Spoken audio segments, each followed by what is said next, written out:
Ça fait du bien de le dire.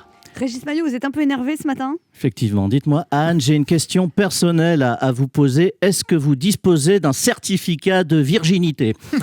Ne répondez pas, c'est un sketch. Alors dépêchez-vous de demander à votre gynéco de vous en délivrer un parce que ce précieux sésame va bientôt être interdit en France. Je vous explique le dossier parce que là, je sens que vous me prenez pour un dangereux phallocrate doublé d'un pervers sexuel alors que je suis juste un inoffensif fétichiste adepte des tenues de scène rouge. Mercredi, c'est-à-dire hier, le gouvernement était en séminaire. Attention, pas le genre de séminaire dans les hôtels d'affaires le long des autoroutes où tout le monde couche avec tout le monde. Là, il s'agissait d'un séminaire gouvernemental. Moins d'impérole, plus de marketing. Ils étaient tous entassés dans une de ces salles de réunion 8 mètres de hauteur sous plafond, devant un verre d'eau, un critérium neuf, du papier A4, les yeux exorbités à se demander si le gars qui tousse avec un masque du Tour de France et des lunettes embuées, c'est bien Jean Castex. L'objectif du séminaire, je vous cite, lutter contre le séparatisme. Alors le séparatisme, rien à voir avec la distanciation sociale. C'est un peu la différence entre l'interdiction du port du voile et l'obligation du port du masque dans les lieux publics. Faut pas oublier que la laïcité est un geste barrière qui protège de la coronavirus. Alors quelques propositions de progrès, je dirais de bon sens, ont été avancées par Marlène Schiappa et parmi elles, l'interdiction des certificats de virginité. Alors là, je suis tombé des nues. Effectivement, je savais pas que dans ce pays, on en était encore au Moyen-Âge. Un certificat de virginité. Pourquoi pas un système de reconnaissance labiale sur les ceintures de chasteté.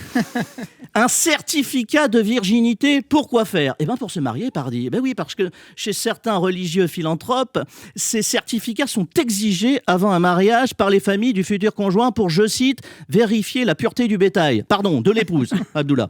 Alors, une sorte de bon de garantie pucelage, une attestation no job inside.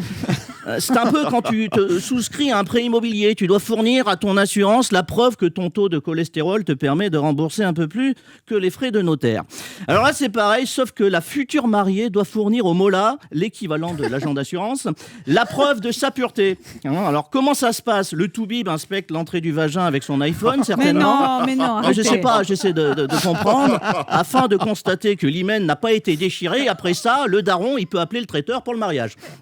Alors, ce qui est doublement crétin, d'un point de vue médical, tu as autant de chances de perdre ton hymen en faisant un tour de poney au bois de Vincennes qu'en te faisant monter par un étalon au bois de Boulogne. Mais ça les rassure, c'est gogol. À noter que ce précieux sésame, marchandise encore sur cellophane, est réservé uniquement aux femmes. Oui, parce que j'ai vérifié sur Wikisharia. L'homme n'a pas besoin de certificat de virginité pour se marier. Au contraire, il peut coller son bignou dans toutes sortes d'orifices. Cela ne contrarie pas le prophète. Alors, je résume. En France, en République, en 2020, pour satisfaire aux exigences de fanatiques d'un autre temps, un homme peut forcer une femme à procéder à un examen médical pour vérifier qu'elle ne s'est jamais pris un coup de bite. Pardon, je suis vulgaire, franchement, dans cette phrase, c'est pas le mot bite qui me dérange. Alors, petite précision, les médecins qui délivrent ce genre d'attestation abjecte ne le font pas par prosélytisme religieux, mais uniquement pour éviter à ces pauvres gamines de subir le pire en rentrant chez elles. Alors oui, chère Marlène, interdire ces pratique est indispensable, mais franchement, soignons le mal à la source. Parce que si le seul moyen qu'ait trouvé la République laïque pour lutter contre la phallocratie religieuse et de faire porter la responsabilité aux professionnels de santé, je crois qu'il est temps de remplacer le serment d'Hippocrate par celui d'Hypocrite. Anne Romanoff sur Europe 1.